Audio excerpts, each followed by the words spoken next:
साथियों नमस्कार। आज की इस ऑनलाइन ट्रेनिंग क्लास के अंदर अपन चर्चा करेंगे भेड़ एवं बकरियों की जो फुट एंड माउथ डिजीज बीमारी है, खुर पक्का एवं मुंह पक्का बीमारी है, जिसके अंदर भेड़ बकरियों के खुरों के अंदर सड़न पैदा हो जाती है, गल जाते हैं और मुंह में छाले बन जाते हैं।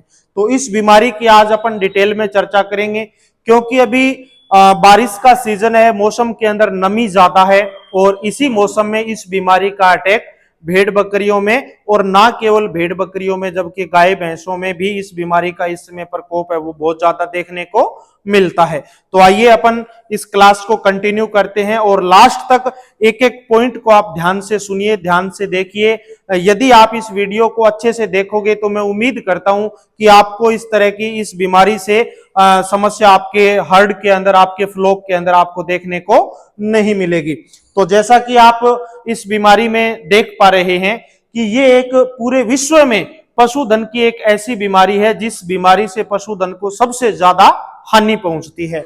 ये एक वायरस जनित यानी विषाणु वायरस से फैलने वाली बीमारी है, और वायरस से फैलने वाली बीमारी बहुत ही खतरनाक बीमारी होती है, क्योंकि वो बहुत जल्दी एक दूसरे के माध्यम से आगे फैलती जाती है। तो ये एक बहुत ही खतरनाक इसका वायरस है। इस बीमारी का वायरस 7 प्रकार का होता है, पर भेड़ बकरी में यदि अपन बात करते हैं तो इसका वायरस 3 प्रकार का ओ, ए और सी, यानी ये इसके वायरस के अलग अलग टाइप है। तो ये 3 प्रकार का वायरस है और एक काफी तेजी से फैलने वाला ये वायरस है, यानी ये बीमारी एक पशु में आ गई तो आगे से आगे इसका संक्रमण है वो बहुत ज्यादा जल्दी बढ़ता जाता है। वैसे देखा जाए तो ये बीमारी एक पशु के दूसरे पशु के संपर्क में आने से भी फैलती है। एक पशु का चारा और दाना यदि दूसरे पशु खा रहा है तो उससे भी ये फैलती है। और जब भी ये बीमारी आती है पशु के अंदर तो अपने को लक्षण इसके दिखाई नहीं देते, उससे पहले ही इस बीमारी के जो जीवाणु है, इसका जो संक्रमण है पशु के पूरे शरीर में और साथ ही साथ में दूध में भी चला जाता है, जिसकी वजह से उसका बछड़ा या बछड़ी दूध पी रहा है तो उसमें भी इस बीमारी के संक्रमण है वो आगे से आगे चले जाते हैं। तो चारे से, दाने से, दूध से, दूषित जगह से, मलमूत्र से आदि तमाम तरह की चीजों से ये बीमारी आगे से आगे फैलती है। इस रोग का जो जीवाणु वायरस है वो जमीन पे, मिट्टी में, कीचड़ में, घास में, पुआल में जो नीचे बिछाई हुई पशुओं के लिए है उसके अंदर आसानी से 15 से 20 दिन तक है वो जीवित रहता है, यानी लंबे समय तक इसका वायरस है वो जीवित रहता है, इतना जल्दी खत्म भी नहीं होता। तो ये बीमारी बहुत ही ज्यादा खतरनाक है।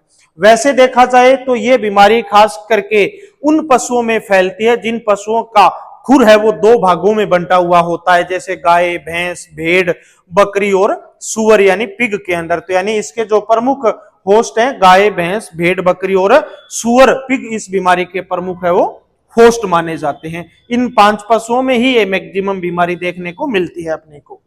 बीमारी के लक्षणों की यदि अपन बात करते हैं, जब बेसिकली कोई भी बीमारी पशु के शरीर पे अटैक करती है तो शरीर में सुस्ती आना, स्थिरता आना, सामान्य बुखार होना, ये एक नॉर्मल से लक्षण होते हैं। पर इस बीमारी में यदि अपन देखते हैं तो तेज बुखार आता है, यानी 103 से भी ऊपर है वो टेम्परेचर चला जाता है। तो यदि आपको थोड़ा बहुत ऐसा कुछ लगे तो मैं आप साथियों से सजेस्ट करूं आपको कि 50-100 रुपए का एक थर्मामीटर आता है, थर्मामीटर ला करके अपने भेड़ बकरियों का जो आपका फार्म है वहां पे रखे।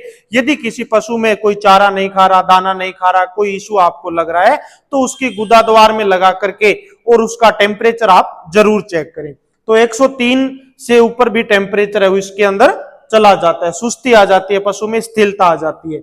फिर आप ये देख पा रहे हो कि यहाँ पे पशु के मुंह के अंदर, पशु की जीभ पे, पशु के जबड़े के अंदर, उसके होठ्स पे छाले उसमें बन जाते हैं, घाव। स्टार्टिंग में छाले होते हैं और धीरे धीरे ये घाव का रूप भी ले लेते हैं। जैसे आप जीभ पे भी यहाँ पे देख पा रहे हो कि जीभ पे भी छाले और धीरे धीरे इस पे भी घाव जैसी स्ट्रक्चर डेवलप हो जाएगी, जिससे पशु चारा दाना भी नहीं खा पाएगा और उसके मुंह में लार भी गिरने लग जाती है, क्योंकि जब छाले होंगे तो लार गिरने भी लग जाएगी। उसके बाद में इसके पशु के हुप्स में यानी खुरों के अंदर भी सड़न पैदा हो जाती है और धीरे धीरे छाले बनते हैं, फिर सड़न पैदा होकर के और वो गलने लग जाते हैं। खुर अंदर का जो भाग है उसमें से भी और ऊपर का जो जॉइंट होता है वहां से भी खुर आगे आगे से आगे गलने लग जाते हैं, वो भी आपको आगे दिखाएंगे। तो खुरों के मध्य भाग में छाला होकर के उसमें सड़न आ जाती है और लंगड़ापन, जब पैरों के अंदर पशु लंगड़ा ने जो छाला होगा उससे घाव आ जाएगा तो उसकी वजह से पशु चलने में भी असमर्थ होगा और लंगड़ा करके चलेगा, और भेड़ बकरी है वो धीरे धीरे धीरे धीरे एक ऐसी स्थिति भी आ जाएगी कि जब वो चलने में भी बिल्कुल असमर्थ हो जाएगी। साथियों, ये एक ऐसी बीमारी है भेड़ बकरी की जिसके अंदर पशु की मौत नहीं होती, अचानक से मौत नहीं होती, बहुत धीरे धीरे लंबे टाइम तक यदि बीमारी रहती है और पशु ठीक नहीं होता तो जाकर के पशु की मौत हो सकती है। पर पशु की मौत ना होते हुए भी ये बीमारी इतनी खतरनाक है कि पशुपालक को आर्थिक नुकसान बहुत ज्यादा होता है, क्योंकि पशु बीमार होकर के धीरे धीरे कमजोर होता चला जाता है, पशु का प्रोडक्शन डाउन आ जाता है। दूध वाली बकरी है तो उसका दूध सूख जाता है, और यदि आप खस्सी पे काम कर रहे हैं, आप मीट पे काम कर रहे हैं, तो उस कंडीशन के अंदर भी पशु का वजन है वो डाउन आ जाता है। जैसे आपका बकरा 50 या 60 किलो का था तो वो 25-30 किलो का आकर के रह जाएगा। यानी आर्थिक नुकसान इस बीमारी के अंदर पशुपालक को बहुत ज्यादा होता है, और पशु साथ में धीरे धीरे धीरे धीरे कमजोर है वो डाउन होता चला जाता है। इसमें आप देख पा रहे हैं कि यदि गाभिन पशु है तो गाभिन पशु के अंदर कमजोरी की वजह से, कंटिन्यू बीमार रहने की वजह से और वीकनेस आने की वजह से पशु का गर्भपात भी हो जाता है। यानी इतना खतरनाक भी ये बीमारी हो सकती है, पशु का गर्भपात तक की भी समस्या आ सकती है। और गर्भपात से जो बच्चा पैदा होता है ये हो सकता है वो बच्चा भी डेड हो, मरा हुआ बच्चा हो, नहीं तो उस बच्चे के अंदर भी संक्रमण फैल चुका है तो वो बच्चा जन्म के कुछ समय बाद में मरना सुनिश्चित है। तो ये इतनी खतरनाक बीमारी है। छोटे बच्चों में इम्यूनिटी थोड़ी कम होती है, तो बच्चों पे यदि अटैक बाई चांस इस बीमारी का हो जाए तो बच्चों के मरने की जो संभावना है वो ज्यादा है, यानी बच्चों के अंदर मोर्टेलिटी यानी मृत्यु दर इस बीमारी में ज्यादा है। जबकि एडल्ट पशुओं के अंदर, गाय भैंस भेड़ बकरी, इनके अंदर एडल्ट में अंदर मोर्टेलिटी यानी मृत्यु दर कम है। फिर आप जैसे देख यहाँ पे लिखा भी है कि नवजात मेमनों के अंदर या नवजात किड्स की है वो मोर्टेलिटी की रेट हाई है यानी ज्यादा है। जैसे आपको बताया कि मुंह के अंदर, माउथ के अंदर, जैसे आप जबड़े में भी देख पा रहे हैं, ऊपर के जबड़े में भी और नीचे भी बिल्कुल चमड़ी कट गई है साइड से, यानी इतना ज्यादा घाव पशु के माउथ के अंदर हो जाता है। ये आप देख पा रहे हो कि हुप्स के अंदर भी नीचे की तरफ भी सड़न आ जाती है, धीरे छोटा सा छाला होगा और बाद में वो घाव का रूप ले लेता है। यहाँ पे आपको हुप्स के बीच के अंदर, यानी हुप्स आपको बाहर से ऐसे लगेगा कि ठीक है, पर बीच में से आप जब खोल करके देखोगे तो गला हुआ आपको मिलेगा। यहाँ आप देख पा रहे हो कि ना केवल हुप्स के अंदर नीचे, जबकि ऊपर का जो जॉइंट है जहां पे बाल स्टार्ट हो जाते हैं उस जगह पे भी अपने को गलन और सड़न है वहां पे देखने को मिलती है। तो इतना धीरे धीरे धीरे धीरे पशु के आगे से आगे, आगे से आगे ये खुर और मुंह के अंदर ये बीमारी फैलती जाती है। तो इतनी खतरनाक बीमारी है जिससे आर्थिक नुकसान बहुत ज्यादा पशुपालक को है। इस बीमारी से यदि अपन बचना चाहे, इस बीमारी से अपने पशुओं को बचाना चाहे, तो उसके लिए क्या क्या सावधानियां है, क्या क्या इसका उपचार है, यदि पशु में बाई चांस बीमारी हो गई तो उस कंडीशन में क्या अपन उपचार कर सकते हैं, और लास्ट में अपन वैक्सीनेशन के बारे में भी आगे डिटेल में पढ़ेंगे। तो ये सबसे पहले अपने को करना है कि यदि किसी पशु के अंदर इस तरह के लक्षण दिखाई दे रहे हैं, खुरों के अंदर सड़न या गलन पैदा हो रही है, मुंह में छाले हो रहे हैं, लार गिर रही है, पशु चारा दाना नहीं खा पा रहा, तो तुरंत उस पशु को अन्य पशुओं से अलग कर देना चाहिए। बीमार पशु को कभी भी सामान्य पशुओं के साथ में या स्वस्थ पशुओं के साथ में अपने को नहीं रखना है। अलग करने के बाद में उसके जो पशु के संपर्क में जो चारा दाना जो जगह आई थी, जो घास फूस आया था, उसको तुरंत वहां से हटा दें और पॉसिबल हो सके तो उसे जला दें, ताकि उसमें जो वायरस का इन्फेक्शन था वो भी खत्म हो जाए। ये वायरस बेसिकली 56 डिग्री टेम्परेचर तक है वो, ये इसका जो वायरस है वो जीवित रहता है। 56 के बाद में इसका वायरस है वो खत्म होता है। जब अपन जलाते हैं तो ये नष्ट हो जाता है। संक्रमण वैसे, और यदि संक्रमित भाग है जिस भाग में पशु था, तो अपने को कोशिश करनी चाहिए कि उसका मलमूत्र हटाने के बाद में उस जगह पे चूने का छिड़काव कर दें, या लाल दवा का 2 से 3% घोल बना करके और उस जगह पे, उस स्थान पे, स्पेस पे उसका छिड़काव कर दें, ताकि उस पे जो इन्फेक्शन था वो खत्म हो जाए और वो आगे दूसरे पशुओं के अंदर नहीं फैले। आगे यदि अपन बात करते हैं, संक्रमण को रोकने के लिए पशुओं के अंदर एंटीबायोटिक दवा का उपयोग है वो करना चाहिए। यदि बीमार पशु भी है जिसके अंदर बीमारी आ गई तो उसे एंटीबायोटिक्स देनी चाहिए, दवाएं देनी चाहिए। अनेक तरह की एंटीबायोटिक दवाएं मेडिकल पे आजकल मार्केट में अवेलेबल है और सभी तरह की दवाएं, चाहे वैक्सीन हो या मेडिसिन हो, दोनों ही सरकारी हॉस्पिटल के अंदर आपको फ्री ऑफ कॉस्ट भी मिल जाती है। तो बाई चांस ऐसा लक्षण आपको प्रतीत हो तो सरकारी डॉक्टर की अपने को तुरंत सहायता लेनी चाहिए। इसके बाद में यदि, क्योंकि बेसिकली पहले भी बताया कि बुखार आती है, तो बुखार को दूर करने के लिए एंटीपायरेटिक्स जो दवाएं होती है उनका उपयोग करना चाहिए ताकि पशु को बुखार है वो पशु की शांत हो जाए और थोड़ा पशु चारा दाना उस कंडीशन के अंदर कुछ हद तक खा सके। प्रभावित अंग है, जैसे पशु के मुंह के अंदर छाले हैं, जीवा पे छाले हैं, पैरों में छाले हैं, हुप्स में छाले हैं, तो प्रभावित अंग को आप फिटकरी या लाल दवा के 1.5 से 2% घोल से आप इसे साफ कर सकते हो, धो सकते हो। उससे ऐसा कंटिन्यू करने से उस पे धीरे धीरे वो सुधार अपने को देखने को मिलता है। यदि मुंह के छाले ज्यादा हैं तो उस कंडीशन के अंदर आप बोरोग्लिसरीन जो आती है, या ग्लिसरीन या बोरोग्लिसरीन का आप उस पे मुंह में या छालों के ऊपर आप लेप करोगे तो छाले है वो मुंह के जल्दी ठीक हो जाते हैं। तो मुंह के छालों के लिए आप ग्लिसरीन काम में ले सकते हैं और बाकी बेसिकली पैर और मुंह को धोने के लिए, साफ करने के लिए आप लाल दवा और फिटकरी का घोल है वो काम में ले सकते हैं। आपके पास 1 या 2 पशु है तो उस कंडीशन में आप उसको, 1 पशु को या 2 पशु को आप डायरेक्टली कर सकते हो, पर ज्यादा पशु हैं तो उस कंडीशन में फुटवाथ करवाते हैं, यानी नीचे किसी टब में पानी लेकर के कोई ऐसा पात्र या एक ऐसी संरचना बना करके अपने शेड के आगे जिसमें अपन सॉल्यूशन भर देते हैं और उससे पशुओं को जब निकालते हैं तो पूरे सभी पशुओं के पैरों पे, हुप्स पे है वो दवा लग जाती है। तो ये एक सबसे कारगर तरीका है फुटवाथ करवाना, आगे आपको दिखाएंगे। ये आप देख पा रहे हैं कि बेसिक जो उपचार था या बेसिक सावधानियां थी, उसके बाद में टीकाकरण चाहे किसी भी पशुधन की अपन बात क्यों ना करें, गाय, भैंस, भेड़, बकरी, टीकाकरण सबसे ज्यादा जरूरी है। और कम से कम 3 से 4 ऐसी बीमारियां हैं भेड़ बकरियों की, यदि उनका टीका अपन साल भर में लगवा लेते हैं तो अपन अपनी भेड़ और बकरियों को इतनी खतरनाक हानिकारक बीमारियों से आसानी से बचा सकते हैं। और एक कहावत भी है पशुपालकों के अंदर कि एक भेड़ की कीमत में आप 100 भेड़ों को बचा सकते हैं। यानी यदि एक छोटी सी बीमारी आ गई और आपकी एक भी भेड़ मर गई तो कम से कम 10,000 रुपए की आपकी भेड़ या बकरी की कीमत आज के समय में कम से कम है। और यदि 10,000 की दवा आप पूरे साल भर भेड़ और बकरियों को बचाने के लिए लगा दोगे तो एक भी भेड़ का नुकसान आपके यहाँ पे नहीं होगा। तो इसीलिए अपने को वैक्सीनेशन, टीकाकरण समय पे करवाना बहुत ही ज्यादा जरूरी है। ये आपको यहाँ पे कंप्लीट समझा रहे हैं। टीकाकरण इस बीमारी का जो एफएमडी खुरपक्का मुंह पक्का बीमारी है, इसका टीकाकरण साल में 2 बार करवाया जाता है। तो अपने को 2 बार इसका टीका लगवा लेना चाहिए, 6-6 महीने के अंतराल पे साल में 2 बार। सबसे मेन है कि टीका कब लगवाएं।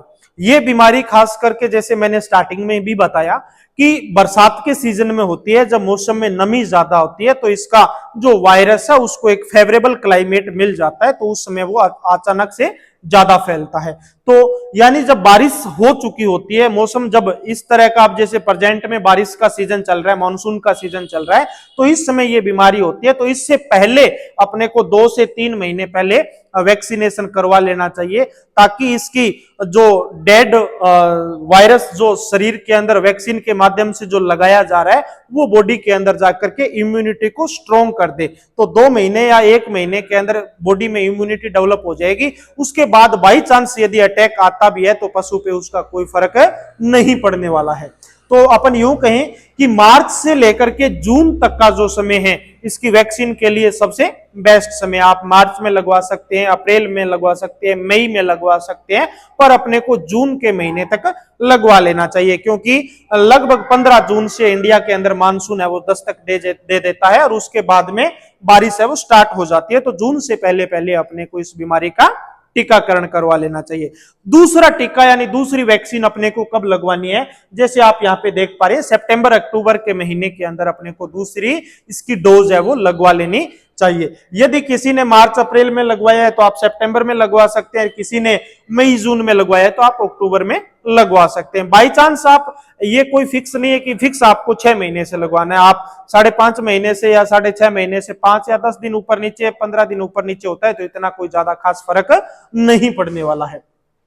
पहली बार जब आप टीका लगवाते हो, छोटा बच्चा है, भेड़ बकरी का छोटा बच्चा है, तो पहली बार उसकी उम्र कम से कम 3 महीने होनी चाहिए, यानी 3 महीने से कम उम्र के बच्चे में टीका नहीं लगवाना चाहिए। 3 महीने की जब उम्र होती है उसके बाद उसमें अपन टीका लगवाएंगे तो उसके अंदर प्रभावी तरीके से ये काम करेगा। और 3 महीने तक, जैसे गाय और भैंस का या भेड़ और बकरी का बच्चा जब गर्भ के अंदर होता है, गाभिन गाय भैंस भेड़ बकरी होती है, तो उसकी मदर में जब अपन वैक्सीन करवाते हैं तो उसका असर है उसे 2 से 3 महीने की एज में छोटे बच्चे के अंदर रहता है, यानी उसमें इम्यूनिटी है वो पहले से रहती है। और साथ ही साथ में कोलेस्ट्रम यानी खीस बच्चा जब पीता है तो खीस है वो बॉडी के अंदर इम्यूनिटी को बढ़ाने का काम करता है। तो इसीलिए मैं आप सब साथियों से यह भी निवेदन करूंगा कि छोटा बच्चा चाहे किसी भी पशु का क्यों ना हो, उसे जितना पॉसिबल हो सके उसे खीस कम से कम पिलाना चाहिए। टीकाकरण 6 महीने के बाद में अपने को दोबारा करवाना है। आप यहाँ पे देख भी पा रहे हैं कि ये एक ऑटोमेटिक जो टीका वैक्सीन लगाने के लिए जो सिरिंज आती है उस तरह की भी काम में ले सकते हैं। ये थोड़ी सी कॉस्टली है पर इसमें डोज है वो फिक्स रहती है। आप 1 ml पे सेट करके लगाओगे तो 1 ml ही दवा लगेगी, 2 ml पे आप सेट करके लगाओगे तो फिक्स 2 ml इसमें दवा लगती है। और ये अपनी जो मैनुअल है, जैसे अपन सामान्य पशुपालक या डॉक्टर जो अपने यहाँ पे काम में लेते हैं, उसके अंदर थोड़ा सा यदि कम दबाव लगा या थोड़ा सा ज्यादा दबाव लगा तो दवा ऊपर नीचे थोड़ी सी हो सकती है, पर ऐसा कोई ज्यादा इश्यू नहीं है। आप यदि समर्थ हैं, आपके पास में ये चीज है, तो आप ये काम में लेंगे तो बेटर आपको रिजल्ट मिलेगा। इसका वैक्सीन लगाने का, टीका लगाने का, ये थोड़ा सा अपने को ध्यान में रखना है कि गर्दन के अंदर लगाते हैं। जैसे आप यहाँ पे देख पा रहे हैं, इसकी वैक्सीन को आप सबकट यानी चमड़ी के अंदर, चमड़ी को खींच करके भी, जैसे इस तरह से चमड़ी खींच करके भी लगा सकते हैं, और आईएम यानी मस्कुलर मांस के अंदर भी लगाया जा सकता है। दोनों ही तरह का इसकी वैक्सीन का रूट रहता है। अब यदि बात करें कि कौन सी वैक्सीन, किस वैक्सीन का हम यूज करें, तो ऐसे तो अलग अलग कंपनी की अलग अलग ब्रांड से खूब सारी वैक्सीन है वो मार्केट के अंदर एफएमडी डिजीज की आती है, पर सबसे ज्यादा जो पॉपुलर है ये रक्षा ओवैक जो वैक्सीन है, इंडियन इम्यूनोग्लोबुल जो कंपनी है उसके द्वारा बनाई गई है। रक्षा वैक्सीन सबसे शानदार इसका रिजल्ट है और सबसे पॉपुलर वैक्सीन है। गवर्नमेंट की सप्लाई में भी आती है, आप वहां से भी लगवा सकते हैं। और यदि बाई चांस नहीं है तो आप प्राइवेट डॉक्टर से या आप खुद मेडिकल से ला करके और डॉक्टर के माध्यम से आप लगवा सकते हैं। दूसरी क्लोवैक्स जो वैक्सीन है इसका भी आप यूज कर सकते हैं। क्लोवैक्स वैक्सीन को स्मॉल रूमिनेंट्स में यानी भेड़ बकरी के अंदर एडल्ट में 2 ml इसकी डोज है वो सबकट काम में लेनी है, यानी चमड़ी के अंदर काम में लेनी है। दूसरी आप जो रक्षा वैक्सीन जो देख पा रहे हैं, ये 1 ml दवा को इसमें चमड़ी में नहीं लगाना, ये मांस के अंदर लगाना होता है। आईएम जिसे इंट्रामस्कुलर बोलते हैं, तो आईएम भेड़ बकरी के अंदर लगाना होता है। लार्ज रूमिनेंट्स है, बड़ा पशु है, गाय भैंस है, तो उसके अंदर 2 ml पर पशु लगाना होता है। डीप यानी थोड़ा मांस के अंदर ये जाना चाहिए, तो ये अपने को ध्यान रखना चाहिए। और साथियों, वैक्सीनेशन, बहुत सारे पशुपालक ऐसे बोलते हैं कि हमने वैक्सीनेशन करवाया था पर फिर भी बीमारी आ गई। उसके पीछे आपका जो वैक्सीनेशन चेन है वो कहीं ना कहीं गड़बड़ हो सकता है। वैक्सीन चाहे कोई सी भी वैक्सीन क्यों ना हो, उसे कोल्ड कंडीशन के अंदर रखा जाता है, फ्रीज कंडीशन के अंदर रखा जाता है। तो आप जब भी जहां से भी वैक्सीन लेकर के आते हैं सुनिश्चित कर लें कि वो फ्रीज में से निकाल के आपको दी गई है। और आपको भी ध्यान में रखना है कि जब आप मेडिकल स्टोर से या गवर्नमेंट हॉस्पिटल से जब घर लेकर के आते हैं, यदि 2, 5, 10 मिनट का रास्ता है तो एक अलग इश्यू है, पर यदि आपका लंबा सफर है तो आपको बर्फ के अंदर या बर्फ के जो पैकेट आते हैं उनके अंदर डाल करके वैक्सीन लेकर के आनी चाहिए। और वैक्सीनेशन करने से 15 मिनट पहले उसे नॉर्मल टेम्परेचर पर रख दें और उसके बाद में सभी पशुओं में कंटिन्यूअस अपन वैक्सीन कर दें। आज अपन ने वैक्सीन की है, ये नहीं होना चाहिए कि आज वैक्सीन कर दी उसके बाद में कुछ दवा बच गई वो कल कर दी, कुछ दवा बच गई वो परसों कर दी, ऐसे नहीं। कंटिन्यूअस सभी पशुओं में एक साथ अपने को वैक्सीनेशन करनी है। और सबसे इंपॉर्टेंट बात जो आपको कोई भी नहीं बताएगा, वैक्सीनेशन करने के बाद उसका जो खाली एम्पुल बचता है यानी जो खाली बोतल बचती है उसे जला देना चाहिए या उसे दफना देना चाहिए। क्यों? क्योंकि उसके अंदर उसी बीमारी का वायरस था। यदि उस वायरस को जो आपने बाहर फेंक दिया, अपने झुंड के बाहर, अपने बाड़े के बाहर या अपने शेड के बाहर आपने फेंक दिया और वहां पे उस तरह का यदि उसे इन्वायरमेंट मिल गया तो वो आपकी खाली बोतल भी आपके लिए घातक सिद्ध हो सकती है। तो इसीलिए सबसे पहले वैक्सीनेशन होते ही उसकी जो खाली बोतल बची है, चाहे किसी भी वैक्सीन के अंदर क्यों ना हो, उसे जला देना चाहिए या उसे दफना देना चाहिए ताकि उस तरह की रिस्क से अपन बच पाए। ये सबसे इंपॉर्टेंट चीज है। तो इस चीज का अपने को ध्यान रखना चाहिए। एक जैसे आपको बताया, पहले भी बताया कि इसके अंदर फुटवाथ पशुओं को करवाते हैं। जैसे लाल दवा के घोल से अपन पशुओं के पैर धोते हैं ताकि उसके ऊपर जो इन्फेक्शन है वो खत्म हो जाए, या फिर आप सारे पशुओं को एक साथ इस तरह से टप में या ऐसे कोई स्ट्रक्चर बना करके उसमें सॉल्यूशन डाल करके और पशुओं को उसमें से पास अवे करिए, निकालिए, तो वो आप ऑटोमेटिक पशु के चारों खुरों पे किसी भी पशु में ये आप काम में ले सकते हैं, ऑटोमेटिक वो दवा लग जाती है। दूसरा सबसे इंपॉर्टेंट है इस बीमारी के लिए हुफ्स ट्रिमिंग, यानी खुर आपको सुनिश्चित कर लेना चाहिए कि बारिश के समय में मौसम में जब नमी ज्यादा है उस समय आपके पशुओं के खुर कटे हुए होने चाहिए, चाहे कोई सा भी आपके पास पशु क्यों ना हो। जब खुर बड़े होते हैं, लंबे खुर बड़े हुए होते हैं, तो नीचे आपस में मुड़ भी जाते हैं, चिपक भी जाते हैं और उनमें गंदगी फंस करके धीरे धीरे उसमें भी घाव पैदा कई बार हो जाता है। और एक बार यदि थोड़ा सा भी हो गया और इधर से इस बीमारी का अटैक आ गया तो बीमारी बहुत आगे तक फैल सकती है। तो अपने को सुनिश्चित कर लेना चाहिए साल भर में एक बार गाय, भैंस, भेड़, बकरी सभी पशुओं के खुरों की अपने को ट्रिमिंग है वो करवा लेनी चाहिए। तो खुर साफ रहेंगे तो ये बीमारी फैलने की संभावना भी कम रहेगी। दूसरा सबसे मेन ये है, खुरों की सफाई के साथ साथ में अपने को अपना जो शेड है, बकरियों का, भेड़ों का या अन्य पशुओं का जो बाड़ा है उसका जो सरफेस नीचे से है उसको साफ करके रखना चाहिए। वहां पे ज्यादा कीचड़ नहीं होना चाहिए। ज्यादा कीचड़ होगा तो उससे भी ज्यादा गंदगी होगी तो उससे भी ये बीमारी आगे से आगे फैल सकती है। तो ये बेसिक सावधानियां थी और ये इतनी खतरनाक बीमारी है जिसकी वजह से पशुपालक को आर्थिक नुकसान बहुत अधिक मात्रा में हो सकता है और आगे से आगे बहुत तीव्र गति से ये फैलती है। एपिडेमिक यानी एक महामारी की तरह ये बीमारी रूप है वो ले लेती है। और जैसे स्टार्टिंग में ही बताया कि पूरे विश्व भर में एकमात्र ऐसी बीमारी है जिसकी वजह से पशुधन का सबसे ज्यादा नुकसान होता है। तो साथियों, आप सबको इस बीमारी से बचने के लिए इस तरह के प्रिवेंटिव मेजर आपको काम में लेने हैं, टाइमली वैक्सीनेशन आपको करवानी है। और यदि इसके अलावा भी आपके किसी की कोई क्वेरी है तो आप हमें कमेंट बॉक्स में बताएं,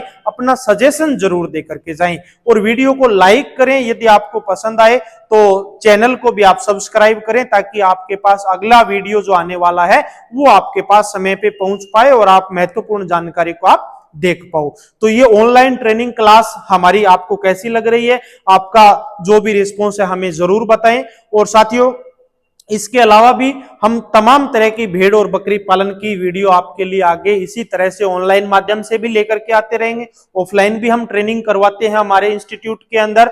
और फिर भी यदि किसी किसान की कोई क्वेरी है तो आप हमसे कभी भी संपर्क कर सकते हैं। सभी साथियों का इसके लिए बहुत बहुत धन्यवाद।